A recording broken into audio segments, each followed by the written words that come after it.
Nous sommes le 19 Adar. Nous allons étudier le Daf Lamed Vav dans Masechet Ketuvot et nous reprenons 6 lignes avant la fin du Daf Lamed He Amud Bet avec une nouvelle braïta au sujet du Knas et du Pitouy, au sujet de l'argent que doit un homme s'il a une relation avec une femme, soit une relation que la femme n'a pas consentie, soit une relation qui a été précédée par une séduction. L'homme a séduit une femme, a une relation avec elle, ne l'a pas épousée. Dans ces deux cas, il y a une somme à reverser à cette femme-là. Et on verra ici qu'il y a certains cas dans lesquels on ne peut pas appliquer cette halakha. La Tanoura Banan. Arayot ou shniyot la arayot en lahen loknas velo pitouy.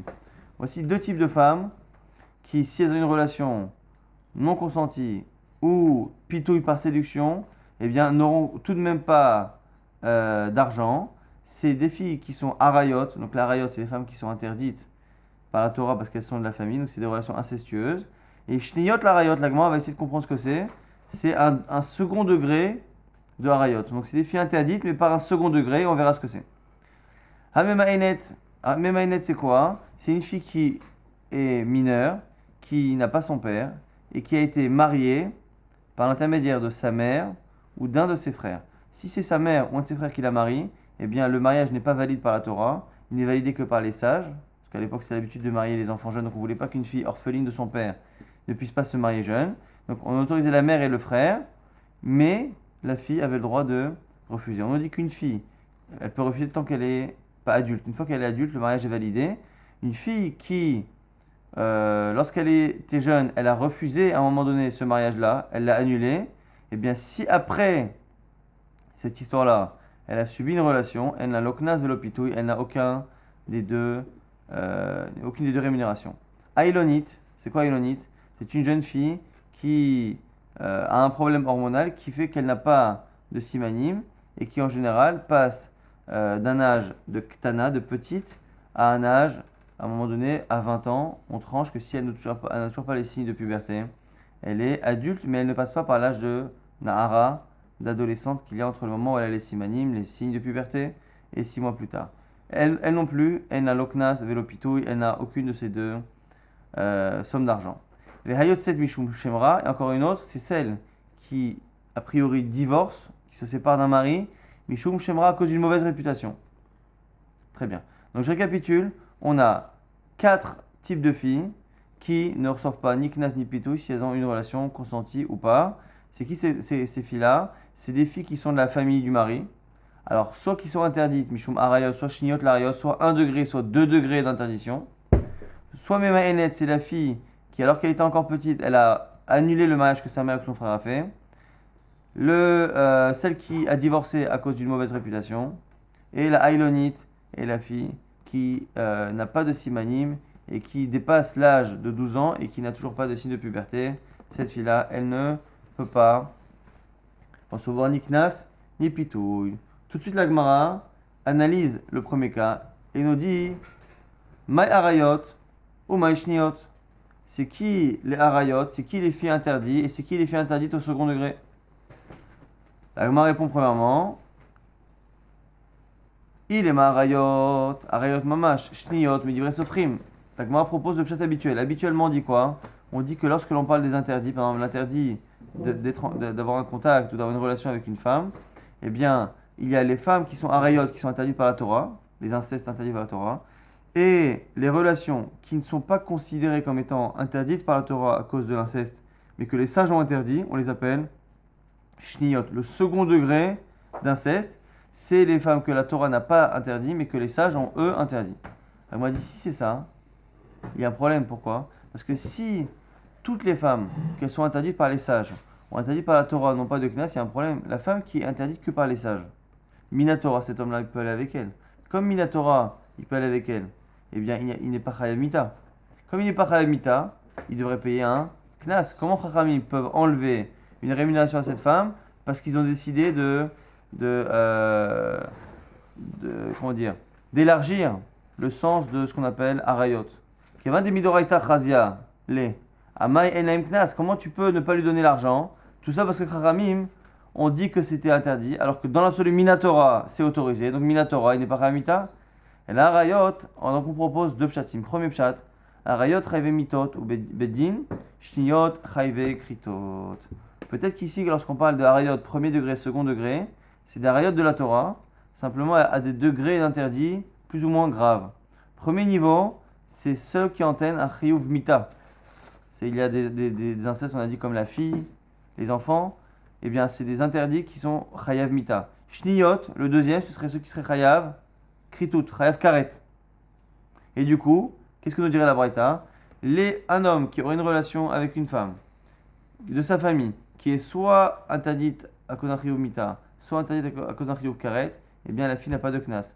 Le fait qu'on ne parle que de ces deux-là, ça sous-entend que les autres arayot, les autres femmes interdites par proximité, mais qui ne sont interdites que par une négation, aval chayve lavin, yeshlaim knas, et donc la Mishnah ce serait qui la Braïta? Oumani, Shimon Atimni, ce serait Rabbi Shimon Atimni. Il y en a qui disent que non. Kadamre, arayot chayve mitot bedin vechayve kritot, shniyot chayve lavin, mané Rabbi Shimon ben Menasyahi. Peut-être que non. Peut-être que la différence qu'il y a entre les arayot premier degré, second degré, c'est premier degré, c'est les très très graves, et à ce moment-là on inclurait quoi? Le chiyuv mita, l'inceste qui entraîne la mort du coupable. En même temps, dans le premier degré, on inclurait celui qui entraîne karet. Et dans le second degré, on inclurait les chayav et lavin. Ça permettrait de dire que finalement, tous les incestes qui sont interdits par mita, karet ou lav, eh bien, n'engendreraient pas de punition de knas ni de pitouille pour la femme. Et la Braïta, ce serait Rabbi Shimon ben Menassia, car on a une marloquette entre Rabbi Shimon Atimni et Rabbi Shimon ben Menassia. Si un homme qui a un inceste, qui est interdit par une relation par un lave, est-ce qu'il doit payer le knas et le pitouille ou pas? C'est une marloquette entre ces deux Tanaïm. Et la Gemara, ici, ne tranche pas. On ne sait pas si lorsque la Braïta a dit premier degré, second degré, on ne sait pas exactement définir ça. On sait que c'est sûr que c'est pas des Rabbanan de Oraïta. Mais maintenant, quels sont les degrés de Deoraita? On ne sait pas exactement. Il y a deux avis, donc ça peut être les deux Tanaïm. On reprend maintenant la suite de la Braïta. Dans la Braïta, on avait dit quoi? Amema Enet, la fille qui a été mariée par sa mère ou par son frère, elle est orpheline. Sa mère ou son frère lui ont fait des kiddushin des Rabbanan. Et ces kiddushin-là, elle les a refusés. Tant qu'elle est petite, elle a le droit de les refuser. Si après qu'elle ait vécu cela, elle a subi une relation, eh bien on dit celle-là non plus n'a pas de knas parce qu'elle a déjà été mariée et qu'elle a été Memaïnet. Donc là, maintenant, on va déduire quelque chose de cette partie de la Braïta. Memaïnet en la knas, velopitou yahaktana me'alma itla. On part du principe à la base qu'une fille qui a été mariée par sa mère ou par son frère ne peut annuler rétroactivement son mariage que lorsqu'elle est petite. Dès qu'elle a ses signes de puberté, elle ne peut plus annuler son mariage. Elle ne peut annuler que lorsqu'elle est encore enfant. Ce qui veut dire que lorsque l'on dit ici que la Mema Enet, la fille qui est donc enfant, qui a annulé son mariage, elle n'a pas de knas, ça sous-entend forcément que les autres filles qui sont mineures, elles ont un knas. Pourquoi? Parce que si toutes les filles mineures n'ont pas de knas lorsqu'elles... Parce qu'on a vu que c'était marloquette entre Rabbi Meir et Rabbanan. La première Mishnah du Perek, elle disait quoi? Elou Naharot, c'est le titre du Perek. Voici les Naharot. Naharot, c'est l'adolescente qui est entre 12 ans et 12 ans et demi plus ou moins.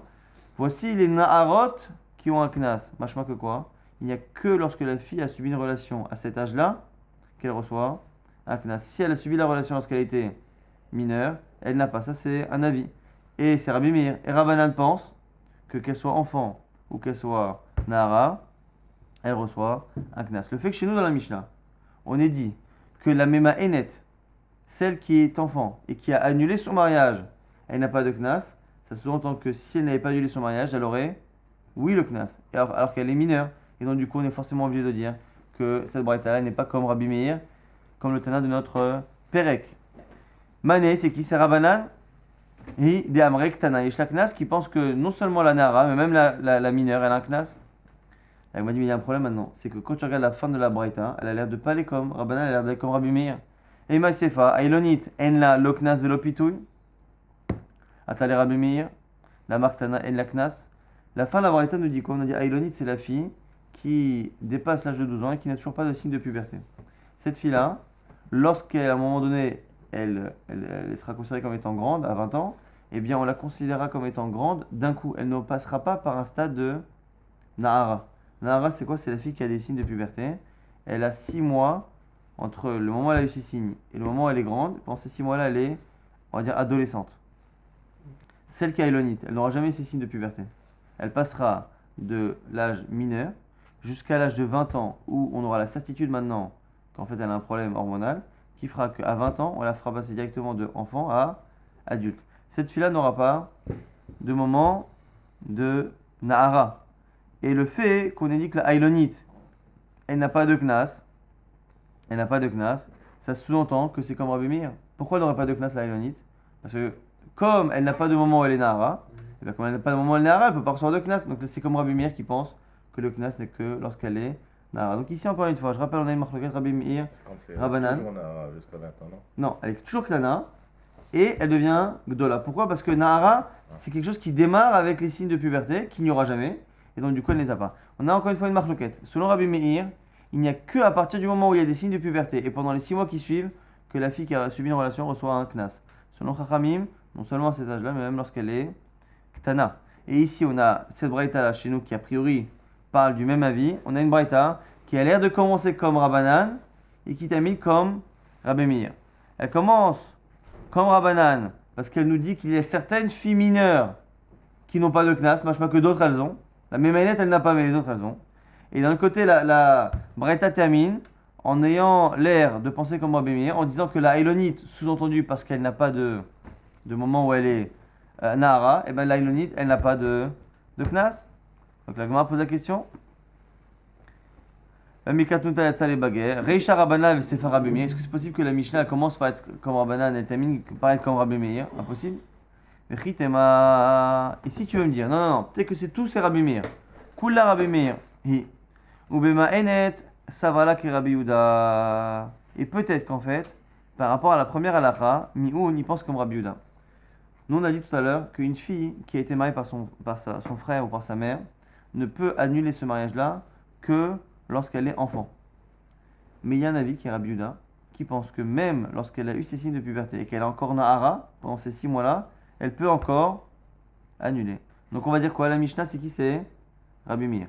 C'est-à-dire Rabbi Meir qui pense qu'il n'y a de Knas que lorsqu'elle est Nahara. C'est pour ça qu'on dit que la Haïlonite, qui ne sera jamais Nahara, elle n'a pas de Knas. Et au début, lorsqu'on a dit que la Mémaïnet, celle qui a refusé le mariage, elle a pas de Knas, machma qu'il y a d'autres Mémaïnet qui ont, c'est une Mémaïnet qui est Nahara. Une Mémaïnet qui est entre 12 ans et 12 ans et demi. Cette Mémaïnet-là, elle n'a pas de Knas, alors qu'en général, les filles de cet âge-là, elles ont un Knas, et on a réussi à répondre à la question. La Gemara dit impossible. Misavala vehatania, impossible de dire ça. Al-matai, abat memaenet. Jusqu'à quand la fille peut être memaenet? Il y a une braïta qui dit clairement que Rabbi Meir n'est pas d'accord avec Rabbi Yehuda. Tavish sarot, dit vrai Rabbi Meir. Rabbi Meir dit c'est le début de la puberté, les premiers signes de puberté. Rabbi Yehuda Omer, Sheir beshahor ala lavan, la fin de la puberté. C'est en fait, selon Rabbi Meir, c'est le début de la pilosité dans les parties inférieures. Et selon Rabbi Yehuda, c'est lorsque cette pilosité est déjà assez abondante, ce qui revient plus ou moins à dire que c'est à la fin du Zman de Nahara. Donc en fait, la vie de Rabbi Meir et de Rabbi Yehuda est clairement contredit par Rabbi Meir, ce qui veut dire qu'on ne peut pas expliquer que toute la braïta c'est Rabbi Meir, mais qu'en fait, il y a par ailleurs une chita particulière de Rabbi Meir comme Rabbi Yehuda qui permettrait de comprendre. Et là, Rabbi Yehuda, et donc peut-être que la braïta chez nous c'est Rabbi Yehuda ou Bektana, ça va avec Rabbi Meir, et peut-être qu'il pense comme Rabbi Meir dans la Ktana. C'est-à-dire, on a vu jusqu'à présent que selon Rabbi Meir, il n'y a que la Nahara qui reçoit le Knas. Quand les Ktana ne reçoivent pas. Les Rabbanan ne sont pas d'accord. Peut-être que Rabbi Yehuda pense comme lui. Et donc du coup, la Braïta serait qui? Ce serait Rabbi Yehuda. Rabbi Yehuda dirait donc à la fin de la Braïta que la Haïlonite, celle qui passe directement d'être enfant à adulte, elle n'a pas de Knas. Pourquoi? Parce qu'il pense comme Rabbi Meir. Qu'il faut être Nahara. Donc elle n'a pas de Knas. Et le début de la Mishnah, ce serait qui? Ce serait Rabbi Yehuda, qu'on vient de citer à l'instant, qui dit quoi? Qui dit Rabbi Yehuda que même lorsque la fille elle est Nahara, elle peut refuser le mariage. Donc c'est la raison pour laquelle on a dit celle qui refuse le mariage, elle ne peut pas recevoir le Knas, parce qu'elle est bien qu'elle soit Nahara, mais les autres Naharot pourraient recevoir. Donc du coup, pour l'instant, si on imagine que par rapport au début, la première marloquette du Pérec, Rabbi Meir et Rabbi Yehuda pensent pareil, on pourrait encore trouver un seul Tana qui permettrait d'avoir une Mishnah, une Braïta qui est homogène. La Gemara, ça aussi, elle met ça de côté. On a clairement la preuve que Rabbi Yehuda ne pense pas comme Rabbi Meir. Misavala eveha ama Rabbi Yehuda amarav, zo divrei Rabbi Meir, ve imita, zo divrei Rabbi Meir, ve Rabbi Yehuda miba'ele. Sur la Mishnah de notre Pérec, on a dit au début que comme on dit Eluna Harot, voici les adolescentes qui reçoivent un knas. Tout de suite, la Gemara a dit attention, hein, tout ça c'est que Rabbi Meir. Or, selon toi, si Rabbi Yehuda est d'accord, on aurait dû dire quoi? Ça, c'est l'avis de Rabbi Meir et de Rabbi Yehuda. Rabbi Yehuda, il est assez important pour ne pas être négligé. Et donc, du coup, c'est la preuve que Rabbi Meir est tout seul. Donc, on a, pour l'instant, une incompatibilité entre le début de la Braïta, la fin de la Braïta. Impossible de dire que c'est Rabbi Meir, impossible de dire que c'est Rabbi Yehuda. Et même si on imaginait qu'ils ont une chita particulière par ailleurs, c'est impossible car on sait que Rabbi Meir et Rabbi Yehuda sont en désaccord sur tous les sujets qui peuvent permettre de rendre cette braïta homogène. La Gemara répond quoi? Haïtana, ça va la Rabbi Meir, Bachada, ou Palig, Ale Bechada. Première solution. En fait, la Mishnah, elle n'est ni comme Rabbi Meir, ni comme Rabbi Yehuda. Elle est selon un troisième Tana, qui lui a choisi sur un sujet A de penser comme Rabbi Meir, sur un sujet B, de penser comme Rabbi Yehuda. C'est-à-dire que pour l'instant, la Gemara, elle pensait que la Mishnah, c'était un Tana connu. Un Tana d'origine certifiée, Rabbi Meir, Rabbi Yehuda. Et là, si c'est un Tana connu, bon, ben on connaît Rabbi Meir, ce qu'il pense sur tous les sujets, on sait ce qu'il pense Rabbi Yehuda sur tous les sujets, et donc ça ne rentre pas.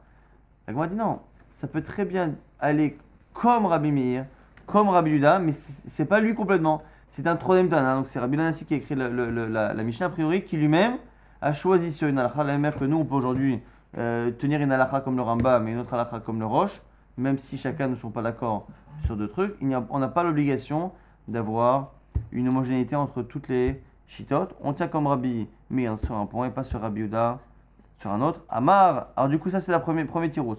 Rafram Amar, Rafram donne une autre réponse. Ma Memaenet, Araoya le Maen. Peut-être que quand on a dit Memaenet, c'est pas celle qui a vraiment fait. On a dit c'est quoi la couche? Elle était basée sur quoi? On a dit quoi? On a dit qu'une fille qui est a priori petite, qui a annulé son mariage lorsqu'elle était petite, elle ne peut pas avoir de knas. Le fait qu'on précise que c'est une fille qui a annulé son mariage, ça sous-entend que la fille de cet âge-là, qui n'a pas annulé, elle peut oui avoir un knas. C'est parce qu'elle a annulé qu'elle n'a pas. Machma qu'au même âge, si elle n'a pas annulé, elle a un knas. La Gemara dit, en fait, quand on a dit Mema Enet, c'est pas une fille qui a refusé. C'est en fait une manière de dire une ktana, une petite. On l'appelle Mema Enet, pourquoi? Parce qu'elle est en âge où elle peut refuser. Donc quand on a dit Mema Enet, celle qui a annulé son mariage, on ne parle pas de celle qui a annulé. Celle qui est en âge pendant lequel, théoriquement, elle pourrait annuler son mariage. Alors du coup, la Gemara pose une question assez simple, elle dit pourquoi chercher midi à 14h? Si tu peux appeler Ktana, pourquoi elle dit Mema Enet et que tu comprennes que c'est la fille qui, en théorie, si elle a été mariée par sa mère, elle peut annuler. La Gemara pose la question, elle dit Velit ne Ktana. Fais l'enseigner Ktana, c'est plus simple. La Gemara dit Nachinami Kasha, effectivement, c'est problématique. La réponse de Rafram, elle n'est pas rejetée, mais elle est un peu tirée par les cheveux à partir du moment où on a une expression connue, facile, qui veut dire Ktana. En tout cas, là, on a eu deux réponses, dont une qui ne subissait pas de questions, c'est que finalement, la braïta qu'on a citée, elle n'est ni selon Rabbi Meir complètement, ni selon Rabbi Yehuda complètement. Elle est selon un Tana qui a choisi sur un sujet de penser comme l'un et sur l'autre sujet de penser comme l'autre. On a dit en tout cas, dans notre braïta, que la Haïlonite, la fille qui n'a pas de signe de puberté, elle n'a pas de knas. On a dit ça allait comme Rabbi Meir, ça. Que comme la fille qui n'a pas de signe de puberté, elle va être considérée comme étant mineure jusqu'à l'âge de 20 ans. Et à 20 ans, elle deviendra directement majeure. Eh bien, elle n'a pas de moment où elle est nahara, où elle est adolescente. Or, selon Rabbi Meir, c'est que ce moment-là où elle peut recevoir un knas. Donc, cette fille-là, qu'elle subisse une relation avant 20 ans ou après 20 ans, elle aura subi une relation lorsqu'elle est petite ou lorsqu'elle est adulte. Elle n'aura jamais subi cette relation lorsqu'elle est nahara, adolescente. Or, selon Rabbi Meir, il n'y a que ce moment-là qui peut justifier un knas ou un pitouille. Et là-dessus, on va objecter. Aïlonit, elle la knas, le knas de le pitouille. Rominu, on objecte avec une braïta. Hareshet, veha shota, veha aïlonit. Donc, Hareshet, c'est la sourde muette, qui n'a pas de mitzvot. Shota, celle qui est folle. Veha aïlonit, la fille qui n'a pas de signe de puberté. Qu'est-ce qu'on dit? Yesh lahen knas, ve yesh lahen tanat betulim. Elles ont un knas, et au passage, tanat betulim, on verra ça après. Donc, du coup, on a une contradiction avec la braïta qu'on a étudiée jusqu'à présent, qui dit que la haïlonite, qui ne grandit qu'à 20 ans d'un coup, eh bien, elle n'a pas de knas, et chez nous, on dit qu'elle a un knas. La Gemara dit, mais c'est quoi ta question? Vehaï maïroumia, harabi meir, harabanan. On n'arrête pas de répéter, on l'a dit répété au début du Pérec, on l'a répété au début du Hamoud aujourd'hui. On a dit quoi? On a dit que le fait que une ktana, une fille qui est mineure, puisse recevoir un knas, c'est une marloquette. Selon Rabbanan, elle reçoit. Selon Rabbi Meir, elle ne reçoit pas. Cette marloquette, on la retrouve dans la Hélonite. La Hélonite, c'est quoi? C'est une fille qui va passer directement d'être petite à adulte. Donc, selon Rabbi Meir, qui a besoin qu'elle soit Nahara, adolescente, il n'y aura pas de knas. Selon Rabbi Meir, qui donne un knas pour une mineure, elle aura un knas si elle subit une relation jusqu'à l'âge de 20 ans. Donc, du coup, en quoi ça te dérange d'avoir une braïta qui dit blanc et une braïta qui dit noir? Alors, tu sais très bien que Rabbi Meir, il pense blanc, et Rabbi Yehuda, il pense noir. C'est pas une contradiction lorsqu'on sait qu'il y a deux chita, deux avis. Il n'y a pas de contradiction. Tellement la question semble bête que la Gemara du coup dit mais qu'est-ce qui a appris à celui qui a posé? Il y a des questions des fois qui sont bonnes et la réponse elle est bonne. Mais des fois la réponse montre qu'il n'y avait pas de question. La Gemara dit des Karila, celui qui a posé la question, qu'est-ce qui lui est passé par la tête? La chita de Rabbi Meir et de Rabbi Yehuda elle est connue pour un enfant de 3 ans à l'époque et donc du coup c'est pas possible de ne pas comprendre pourquoi une Mishnah dit blanc, une Mishnah dit noir. On sait très bien que c'est deux avis. Mais Shum de Hitlel et Mirma Harité. Non, en fait, il avait surtout une objection par rapport à une troisième braïta. Harité, il avait. C'est quoi? Alors maintenant, regardez. On va un peu se décaler. Nous, on a parlé jusqu'à présent de la Hélonite. Mais en fait, avant de reprendre, gardez le doigt sur la braïta qu'on va faire maintenant. On va relire maintenant la braïta qu'on a étudiée un peu plus haut. Au milieu, on avait dit quoi? Chereshet Veshota. Celle qui est sourde-muette ou celle qui est folle, elles n'ont pas de knas. Elles ont un knas. Veyesh lahen ta'anat betulim. Et elles ont ta'anat betulim. C'est-à-dire, ta'anat betulim, c'est le mari qui, le lendemain du mariage, dit que la femme n'était pas betula. A priori, c'est souvent en disant, voilà, le drap n'était pas sali, et donc du coup, c'est la preuve que cette fille-là n'était pas betula. Donc, dans la braïta qu'on a citée précédemment, c'était pas attardé là-dessus, mais par rapport à deux autres types de filles, qui sont la sourde muette et celle qui n'a pas toute sa tête, eh bien, on peut faire annuler le mariage, on peut ne pas payer l'aktuba si on trouve le lendemain qu'il n'y a pas de betuli. Ça, c'est ce qu'on avait dit précédemment. Maintenant, la contradiction avec une autre braïta qui dit quoi? Achereshet, ve'ashota, ve'abogeret, umukat'et, en lahen ta'anat betulim. Voici 4 filles sur qui on ne peut pas venir opposer une ta'anat betulim en disant elle n'était pas betula et donc il y a un problème, elle a trompé le mari. C'est qui les 4 types de filles? Les deux premières sont en contradiction avec ce qu'on vient de dire. Chereshet, la sourde muette, la shota, celle qui n'a pas toute sa tête, abogeret, celle qui est adulte, mukat'et, celle qui a reçu un coup et qui n'a plus de betulim. La contradiction maintenant, alors on t'a mis juste cette braïta. Asuma ba'ilonit yesh laim ta'anat betulim, sumchus omer mishum Rabbi Meir, suma en la ta'anat betulim. Maintenant, celle lorsque elle est aveugle ou lorsqu'elle est élonite qu'elle ne peut pas avoir de signe de puberté, il y en a qui pensent on peut oui lui objecter ta'anat betulim et sumchus dit au nom de Rabbi Meir que celle qui est aveugle, elle n'a pas ta'anat betulim. Ça on verra ça dans la suite du DAF. Pour l'instant en tout cas, on a une contradiction claire entre deux braïtot. Une première braïta qui dit que la sourde muette et celle qui n'a pas toute sa tête, eh bien, on peut leur opposer une ta'anat betulim en disant voilà, j'annule tout parce qu'elle n'est pas betula. Et on a une autre braïta qui dit que parmi les 4 filles qui n'ont pas ta'anat betulim, eh bien, on a également chereshet veshota, donc cette même sourde muette et la shota, celle qui n'a pas toute sa tête. Une braïta qui dit qu'on peut leur opposer une ta'anat betulim et une braïta qui dit qu'on ne peut pas. Alors comment on comprend ça? Amarav sheshet lokasha, il n'y a pas de kushia. Ha Rabban Gamliel, ve ha Rabbi Yoshua. C'est Rabban Gamliel, une c'est Rabban Gamliel, l'autre c'est Rabbi Yoshua. Alors là, ça va nous faire un petit peu de chazara par rapport au dapim, Yud Gimel, Yud Dalet, Tetvav là-bas dans le début de Masechet Ketubot. On avait dit quoi? On avait vu que plusieurs filles qui n'avaient pas de betulim. Le lendemain, le mari dit qu'il n'y avait pas de betulim. Et à chaque fois, la femme donnait une raison. J'ai subi une relation non consentie, je suis mukat'et, j'ai reçu un coup. Ou sinon, quand on demandait à une fille quel était l'homme avec qui tu t'es isolé, ainsi de suite, à chaque fois, la femme donnait un argument et on disait quoi? Rabban Gamliel Omer, Nehemenet, on la croit. Rabbi Yoshua Omer, Rabbi Yoshua, il disait quoi? L'homme piano haïm, on ne la croit pas. Donc on avait une marloquette, Rabban Gamliel, Rabbi Yoshua, qu'on avait trouvé sur plusieurs Mishnayot. Est-ce que lorsqu'une femme n'avait pas de betulim, est-ce qu'on la croyait par rapport à son argument qui la rendait kshera? Ou est-ce qu'on ne la croyait pas? L'Agma propose de dire que la Mishnah, la Braïta qui dit qu'on peut leur opposer ta'anat betulim, c'est Rabbi Yoshua qui ne la croit pas. Et la vie qui dit qu'on ne peut rien leur opposer, on ne peut pas venir mettre en cause l'aktuba ou remettre en cause le mariage parce que ces filles-là, elles ont ta'anat betulim, c'est selon Rabban Gamliel qui croit toujours ce que la femme dit.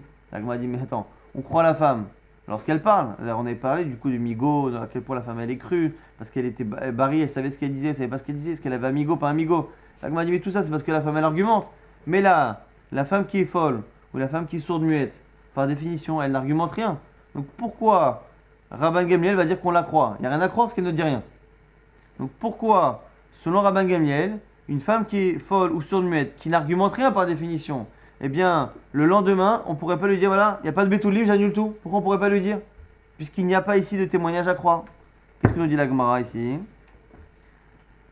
La Gemara dit, Eh mardeshmatal Rabban Gamliel, echad katana ihi, echad elota katana ihi, mishamatle. La Gemara pose la question qu'on vient de dire. Qui te dit que Rabban Gamliel, il défend la fille lorsqu'elle ne parle pas? Peut-être que jusqu'à présent on a vu que lorsqu'elle argumente, il la croit. Lorsqu'elle n'argumente pas, on ne sait pas. Réponse d'Agmara in, Kevin de Amar Rabban Gamliel Mehemna, puisque Rabban Gamliel croit cette fille-là, donc à la base il n'y a pas tellement de raison de la croire, mais il la croit, que Gonzo Petar Pichale Ilemhu, on rentre dans un principe, on cite ici le passouk de Michelet pour dire ouvre la bouche au muet, c'est un din ici, c'est un yesod très très important dans Nizikim, qu'on utilise beaucoup pour les yetomim, pour les orphelins qui ont, après la mort de leur père, des gens qui viennent dire voilà, il y a 5 ans, 10 ans, ton père m'a emprunté de l'argent, ou il m'a vendu ce champ, et le gosse, il est yatom, il est orphelin, mais il est jeune, il est enfant, donc il ne peut pas savoir réellement ce qui s'est passé. Comme il n'a pas la possibilité de répondre, on apprend là-bas quelque chose qu'on apprend d'ici, que lorsque quelqu'un, s'il était adulte, s'il avait toute sa tête, si la fille elle est folle, ou elle est sourde muette, elle ne peut pas argumenter et dire mais non mais je suis moukat, mais non mais en fait tu comprends pas, j'ai subi une relation. Comme elle ne peut pas argumenter, on ne va pas la faire perdre. Et on a un principe de Tarninan. Le Beddin, il argumente à la place. Il dit, comme cette petite fille-là, si elle avait toute sa tête, elle pourrait répondre j'ai subi ça, et on la croirait. Parce que moi je suis Rabban Gamliel, qui croit la fille lorsqu'elle dit Moukat S, qui dit que Béhonest, j'ai subi une relation sans le vouloir. Comme si elle témoignait, je la croirais, et bien, et qu'ici elle ne peut pas témoigner, et bien c'est le Beddin qui va parler à sa place. Et là-dessus, on dit Pitar Pele Ailem, ça ouvre la bouche à celui qui ne peut pas parler, ça ne le permet pas de perdre à cause du fait qu'il ne puisse pas argumenter. Et donc, du coup, ici, on trouve toujours l'argument le plus fort. L'argument le plus fort qu'aurait pu avoir cette personne-là, si elle savait argumenter, eh bien, on le donne et on demande à l'autre partie de prouver. C'est pareil pour les shtarot, pour les documents, pour les prêts, pour tout. On demande à l'autre partie de répondre comme si la personne s'était défendue en bonne et due forme. On apprend ce principe-là d'ici. Donc c'est la raison pour laquelle, selon Rabban Gamliel qui croit la femme, eh bien lorsqu'on a affaire à une femme qui ne peut pas répondre, eh bien elle est crue entre guillemets sans parler. Et donc du coup il n'y a pas de Tanat Betulim selon Rabban Gamliel sur la sourde et muette et sur la folle, alors que sur Rabbi Yoshua, même si elle parlait, on la croirait pas, donc du coup ça ne marche pas. Tout le monde est d'accord sur Taraninan, sur le fait qu'on argumente à sa place, simplement sur le Rabbi Yoshua, même si elle parlait, on ne la croirait pas, donc il n'y a pas de raison de la faire parler. On avait dit à la fin de cette nouvelle braïta, la bogeret et la Tanat Betulim. La bogeret, celle qui est adulte, elle n'a pas de Tanat Betulim. Donc, on a déjà vu ça plusieurs fois dans Ibamot, que sur un certain point, lorsqu'on dit par exemple que le Kohen Gadol, il devait épouser une fille qui est Betula, les vrais Betulim, au niveau de la Torah, c'est lorsqu'elle est justement Nara. Dès qu'elle grandit, on part du principe que le corps, physiologiquement, le corps grandit, et du coup, cet endroit-là n'a plus la même forme que lorsque la jeune fille est adolescente. Et du coup, c'est plus des bétoulim classiques. À tel point qu'on dit ici quoi? Que la bogueret, celle qui est bogueret, elle n'a pas tanat bétoulim. L'agma dit attends, c'est bizarre. Pourtant, on a dit au début, on a dit dans Nida, on l'a dit je crois aussi au début de la Maseret, ve amarav, bogueret, notimla, laïla rishon. On dit quoi? Une boguerette, une fille qui est adulte et qui se marie. Lorsqu'elle se marie, elle a une relation. Lorsqu'elle a une relation, normalement, elle perd du sang. Et qu'est-ce qu'on dit en temps normal? C'est que comme on part du principe que ce sang qu'elle perd, c'est pas du sang de Nida, parce qu'on est quasiment sûr, on est sûr même que c'est du sang des Betoulim, eh bien on dit dans Masechet Nida que la jeune fille qui se marie, le soir même si elle perd du sang, eh bien toute la nuit, elle reste autorisée à son mari. Parce qu'on part du principe que tout le sang qu'elle perd le premier soir, ce sont des sangs de Betoulim. Ça, c'est ce qui est marqué dans l'Ida.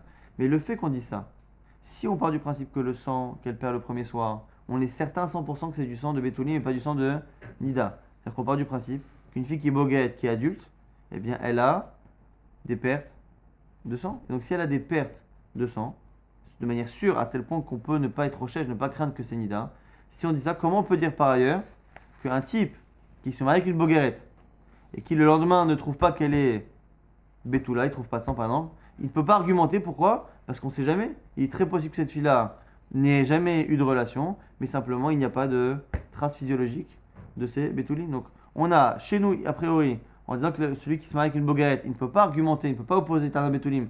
Ça sous-entend qu'une fille qui est grande, ben, une fois sur deux, elle n'a pas de Betoulim. Et le fait que dans Nida, on dise qu'un homme, lorsque la fille perd du sang le soir, eh bien, elle lui est autorisée, ça a l'air là-bas de partir du principe que quasiment 100%, eh bien, une boguerette, elle a oui des Betoulim. Donc comment on peut avoir des halakhot qui se contredisent, qui ont l'air de se baser sur deux réalités différentes? Est-ce que la boguerette, on part du principe qu'elle a des Betoulim ou pas? La Gemara répond, nous dit quoi? La Gemara fait une différence et dit que lorsque l'on dit que la fille, lorsqu'elle dépasse l'âge de 12 ans et demi, elle n'a plus de bétoulim, c'est au niveau de l'étroitesse du vagin. C'est-à-dire que la personne, si l'homme dit qu'elle n'est pas bétoula parce qu'il a eu l'impression qu'elle n'était pas bétoula, pétard patoir, il argumente et il objecte par sensation. Là-dessus, on dira que ça ne marche pas. Cette Tana Betoulim, elle ne marche pas parce qu'on part du principe que physiologiquement, la matrice s'écarte et du coup, il n'y a pas la sensation de Betoulim qu'il y a lorsqu'elle est Nahara. Elle n'est plus certaine après, on ne peut pas avoir de preuves. Par contre, et c'est là-dessus que dans Nida, on peut partir du principe qu'il y a un écoulement de sang, une fille qui est adulte, même à l'âge de 20-30 ans, si elle n'a pas suivi de relation, et bien normalement, l'hymen restant intact, et bien cette relation-là entraîne du sang. C'est la raison pour laquelle même à n'importe quel âge, à 20-30 ans, lorsque la fille perd du sang le premier soir, on part du principe que c'est pas Nida, et donc elle est autorisée. Quand est-ce qu'on ne croit pas le bonhomme, et qu'on part du principe qu'il n'y a plus de bétoulim? Il n'y a plus de bétoulim au niveau de la sensation, parce qu'au niveau physiologique, eh bien, le corps de la femme a tendance à s'écarter. Sumchos Omer, Mishum Rabbi Meir, on avait dit dans la dernière braïta, qu'au nom de Rabbi Meir, Sumchos disait que Souma en la Tanat Bétoulim. La fille, lorsqu'elle est aveugle, la fille qui est aveugle, son mari ne peut pas lui opposer Tanat Betoulim. Alors pourquoi une fille qui est aveugle, elle ne peut pas être objectée par une Tanat Betoulim? Maïta Amade Sumchos, Amarabizera, Mipne, Shnir Betet, Agabe Karka. Parce que une fille qui est aveugle, elle a tendance à, parce qu'elle est aveugle, à subir des chocs, à tomber plus souvent. Quelqu'un qui est aveugle, lorsqu'elle est enfant, tombe plus souvent. Donc comme elle tombe, on part du principe qu'elle est Moukataetz. La Gemara dit, mais attends, mais tous les enfants tombent. Kulhunami chabute, mirchabate, on le sait tous. La Gemara dit non, kulhu ro'ot umarot leiman, zo ena ra'a ve'ena mar'a leima. C'est quoi la différence? C'est que toutes les filles tombent. Effectivement, tous les enfants et toutes les filles tombent. Simplement, une fille qui tombe et qui, parce qu'elle tombe, elle perd ses l'hymen, eh bien, elle a une perte qu'elle voit lorsqu'elle est voyante. Et comme elle voit cette perte, elle ne comprend pas, elle va voir sa mère lui explique, écoute ma fille, tu as percé ton hymen. Donc elle le sait, donc avant de se marier, elle dit qu'à son mari qu'elle est Moukataetz. Alors que celle qui est aveugle, la pauvre, elle reçoit déjà plus de coups et elle tombe plus souvent et elle ne peut pas voir qu'elle a perdu. Et donc du coup, elle ne montre pas à sa mère et donc du coup, elle ne sait pas. Et donc du coup, on ne peut pas lui dire ah, tu vois, tu m'as pas dit que tu étais Moukataetz et donc tatata. Et donc il n'y a pas de Tanat Betoulim sur une aveugle. Mais Hayotsed Mishum Shemra, Ena Loknas Velopito, on avait dit dans la Braïta que une femme, on revient plus haut même, c'est la braïta du tout début du Daf. On a dit que celle qui sort, donc a priori celle qui est divorcée, Mishum Shemra à cause d'une mauvaise réputation, eh bien elle n'a ni Knas ni Pitouille. Donc le Shemra, le moti Shemra de la Torah, c'est quoi? C'est un type qui dit voilà, j'ai épousé cette femme-là et je me suis rendu compte qu'elle n'était pas Betula. Et donc du coup, entre le moment où je l'ai épousée il y a 1 an et le moment où elle est venue chez moi, il y a une relation, donc normalement cette femme-là elle est Chayevet Mita. Si le mari, il y a deux choses. Soit le mari se trompe et le mari doit la garder et il doit payer parce qu'il a menti sur la fille. Si ce qu'a dit le mari s'avère être vrai, eh bien cette fille-là, elle est chayavet mita. Donc du coup, comment c'est possible de dire que celle qui sort, qui est divorcée à cause de Shemra, eh bien si il lui arrive rien du tout, cette fille-là, elle est chayavet skila. Ayotzel bishum Shemra, bat skilahi, mais elle est chayavet mita. Mais Shemra, ça peut pas être skila. S'il y a Tra et il y a Edem, c'est pas Shemra. Non, mais. Oh, Non, mais. Alors, c'est ça, mais à Yot 7, si elle a été divorcée Mishum Shemra, c'est que c'est un vrai Shem. C'est que c'est une vraie. C'est quelque chose qui s'est vraiment passé. Shemra, c'est une rumeur. Non. C'est une certaine Non, rumeur. parce que Shemra, on l'appelle Shemra dans la Torah, parce que là-bas dans la Torah envisage tout de suite le cas où le type il ment. Donc nous, on a tendance à appeler la formule Shemra, c'est un mensonge. Mais là, si c'est Yot 7 Mishum Shemra, c'est que le Shemra il s'est avéré être vrai. Donc là, il m'a dit, mais elle est baskila. Amarav Shechet, Achikama, Mishéatsa Alea, Shemra Beyalduta, En la Loknas Velo Pitou. Il faut sortir de l'expression Shemra qui nous rappelle la paracha de la Torah. C'est Shemra au sens hébreu du terme, c'est-à-dire une mauvaise réputation. Celle qui, lorsque elle était jeune, avant de se marier, on a entendu qu'elle avait une vie pas très saine, et bien cette fille-là, si elle subit quelque chose, elle n'a pas de knas et pas de pitouille. Amarav Papa, de là il apprend, Shmarmina, Haishtara Ria, Lomag Binanbe. De là tu apprends que de la même manière qu'une fille sur laquelle on a des doutes et des rumeurs sur sa vie première, et donc on pense qu'elle n'est pas Betula, eh bien elle n'a pas de knas et de pitouille, eh bien pareil lorsqu'il y a un document qui vient, demander à un homme de payer, mais que sur ce document on a des rumeurs de falsification, eh bien pareil on ne devrait pas se permettre de se baser sur ce document. Pareil, de la même manière qu'on ne sort pas de l'argent pour payer une fille qu'on pense ne pas être Betula, et bien pareil on ne sort pas de l'argent sur un shtar qui est lui-même sujet à des doutes. Ça l'agma dit attends quoi, on va pas payer une fille parce qu'il y a des rumeurs, on va pas payer un shtar alors qu'il y a des rumeurs. Attends, c'est bizarre cette histoire. Echidame, de quel cas parle-t-on? Il est madenafak kala ale des shtara des zaïfaou.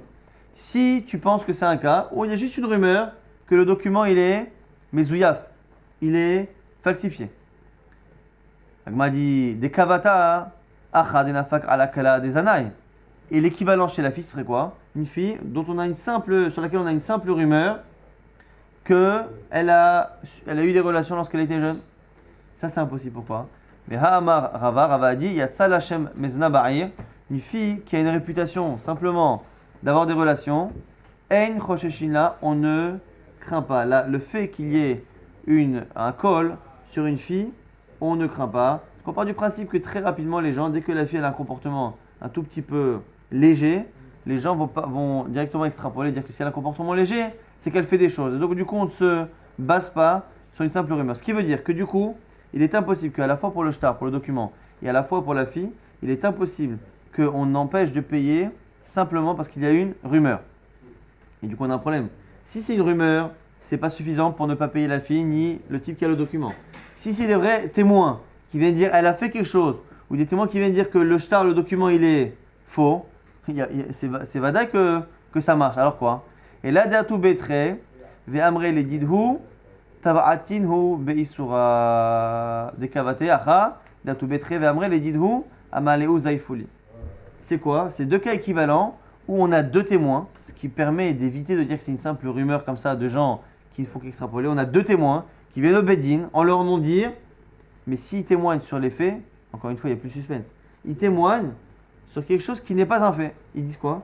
Ils disent voilà, sachez que cette fille-là, qui aujourd'hui subit une relation et qui veut recevoir un knas, sachez qu'il y a quelques mois, cette fille-là est venue nous voir et nous a fait une proposition indécente. Et on part du principe de quoi? Qu'une fille qui fait une proposition indécente à un homme, même s'il lui refuse, alors lui, il faut qu'il dise qu'il refuse. Hein. Parce que s'il a accepté, encore une fois, il témoigne qu'il y a une relation. Il faut qu'il dise qu'il a refusé, mais on craint du coup que cette fille-là, elle ait trouvé preneur. Et l'équivalent pour le shtar, c'est quoi? C'est en fait deux témoins. Maintenant, il y a un shtar qui sort, un document, qui demande à un type de payer une somme. Deux témoins viennent et disent tu sais, le type qui a le document là, qui vient réclamer de l'argent, sachez qu'il y a 6 mois, il est venu nous voir et nous demander de signer à faux sur ce document. Donc, vous imaginez bien que ce type-là, il est un peu douteux. Et donc, du coup, dans ce cas-là, c'est ça qu'on dit Shemra. Cette fille-là a une mauvaise réputation. Ce document aussi, il a un Shemra, une mauvaise réputation. Dans ces deux cas, on ne sortira pas l'argent ni pour payer la fille, ni pour payer le propriétaire du document. L'agma tout de suite va objecter. Il va dire que quoi?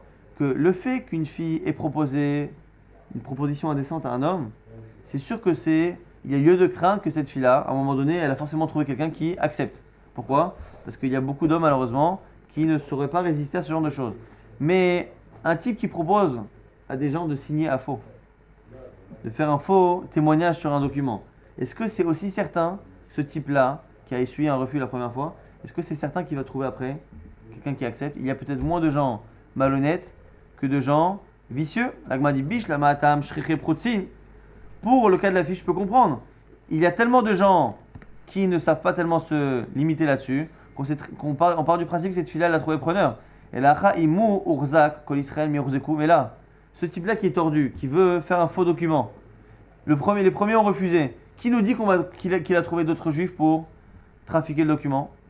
L'agma dit achanami kevan deka mahadar aziyufa. Non, ici on ne craint pas qu'il ait trouvé des malfaiteurs avec qui s'associer. On dit que s'il n'a pas trouvé, il va le faire lui-même, ce qui veut dire qu'on part du principe que quelqu'un qui veut trafiquer un document, si on a une preuve qu'il a voulu trafiquer un document, que ce soit lui ou quelqu'un d'autre qui l'a fait avec lui, on craint ce document-là, on ne peut plus se baser là-dessus. Et une fille dont on sait de manière sûre qu'elle a fait une provision indécente, eh bien, on part du principe qu'elle a une relation, qu'elle a réussi à trouver preneur et donc du coup, elle n'a pas de knas ni de pitou. Nouvelle Mishnah qui s'oppose à la première Mishnah du Pérec. On a dit dans le Pérec, voici les Naharot qui ont un Knas, qui si elles subissent une relation ont un Knas. Et maintenant, la Mishnah va nous citer les Naharot qui n'ont pas de Knas. Ve'elu she'en la Knas. C'est qui? Donc là, on va citer d'abord les premières filles, les filles qui n'ont pas de Betulim, les filles qui ont subi quelque chose lorsqu'elles étaient, enfin qui ont une vie lorsqu'elles étaient jeunes, qui fait qu'après l'âge de 3 ans, elles ont une vie qui fait qu'elles ont plus de Betulim. C'est qui? La Guillorette, celle qui s'est convertie après 3 ans. Ve'ala Shvouya, celle qui a été prisonnière chez des Goïm après l'âge de 3 ans. Ve'ala Shifha, chez Nivdu, chez Nigayru, chez Nishtaharu, Yeterot, al Benot Shalosh Shanim. Ici, on a décalé les verbes, on les a mis après de manière rétroactive. On dit donc la fille qui s'est convertie, ou la fille qui était prisonnière, ou la fille qui était servante et qui a été libérée et donc convertie. Mais tout ça, après l'âge de 3 ans, donc après l'âge où les Betulim sont formés, et donc elle perd les Betulim, on part du principe qu'une servante, elle a subi une relation, une guillorette, une fille qui lorsqu'elle était non juive, elle a eu des relations, et une fille qui a été prisonnière, elle a des relations. Là-dessus, il y a un avis qui n'est pas d'accord, c'est Rabbi Omer, Shvouya Nivdit Arehi Bekdushata. Rabbi pense qu'une fille qui a été prisonnière, on n'est pas certain qu'il y ait une relation. Donc sur la non-juive qui s'est convertie, sur la servante non-juive qui a été libérée, il est d'accord que tant qu'elle était non-juive, tant qu'elle était servante, on part du principe qu'il y a une relation. Mais une fille qui a été prisonnière chez des Goïm, c'est pas certain qu'il y a eu une relation. Afabi Shekdola, Haba Albito. Maintenant, d'autres filles sur lesquelles il n'y a pas de Knas, mais parce qu'ici, il y a un Chiyuv Mita. C'est les fameux incestes qui créent une sanction de mort qui n'empêche de la personne de payer. Haba Albito, celui qui est en relation avec sa fille, Alba Albito, sa petite fille, Alba Beno, la fille, donc c'est 2 petites filles, la fille de sa fille ou la fille de son fils, Alba Tishto sur la fille de sa femme, qui n'est pas sa fille à lui, Alba Bena sur la fille du fils de sa femme, Albat Bita sur la petite fille de sa femme et du côté de sa fille, tout cela, en la knas. Pourquoi? Il n'y a pas de knas, mipne shemitraye benafsho, car il est chayav mita par rapport à cela. Shemitatan bide beddin, ve kol mitraye benafsho, el mishelamam, tout celui qui est chayav mita, il ne paye pas d'argent. Shenema, car c'est marqué, ve im lo yason, s'il n'y a pas de mort, anosh anesh, il paiera. Et ce qui veut dire que s'il y a une mise à mort, il n'y a pas de Anosh Anesh, il n'y a pas de sanction financière.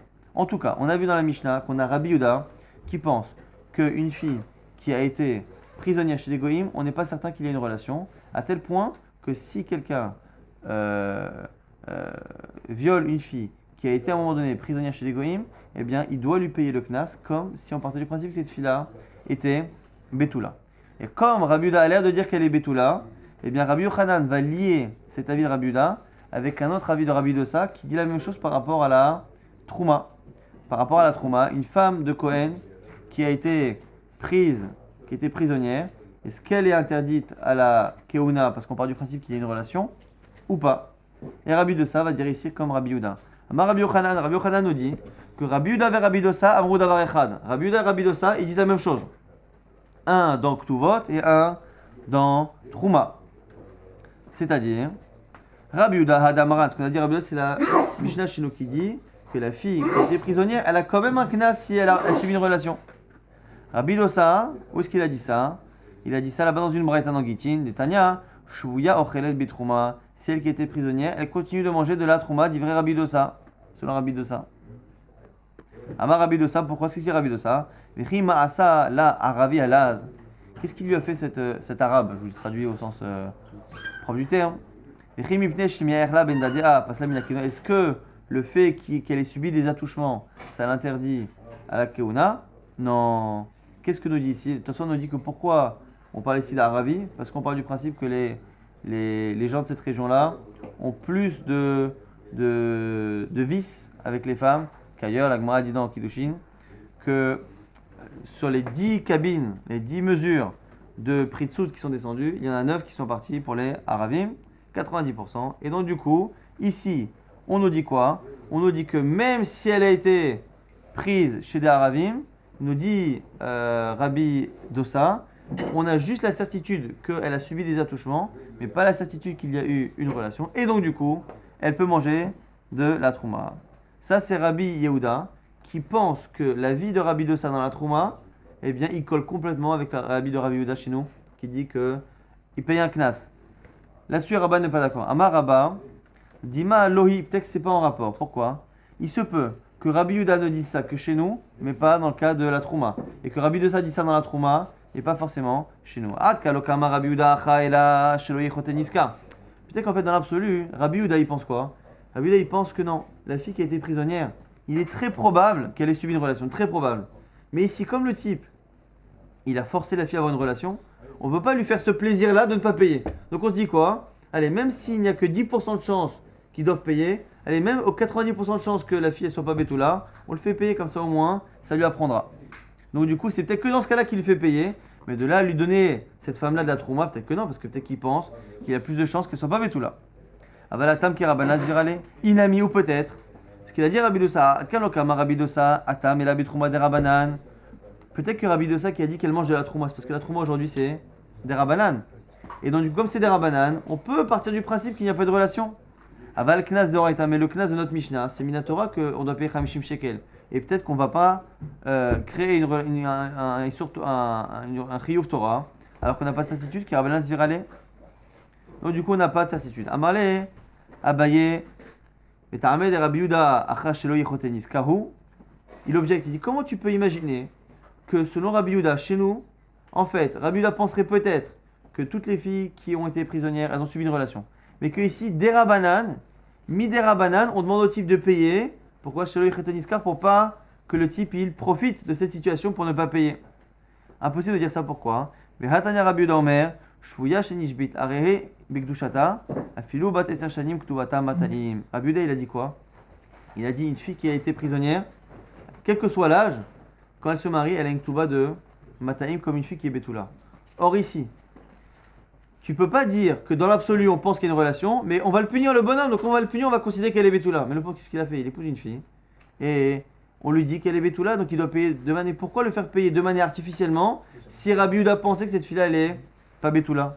Autant, chez nous dans la Mishnah, on peut imaginer qu'il pense qu'elle n'est pas Betula, mais qu'on le punit, donc on lui fait payer comme si elle était Betula pour le punir de ce qu'il a fait. Mais dans le cas où un type il épouse une fille, pourquoi une fille qui serait au niveau de la logique pas Betula, pourquoi la forcer à être Betula? Pourquoi la forcer à payer? Ata maïshelo yechotenis karika.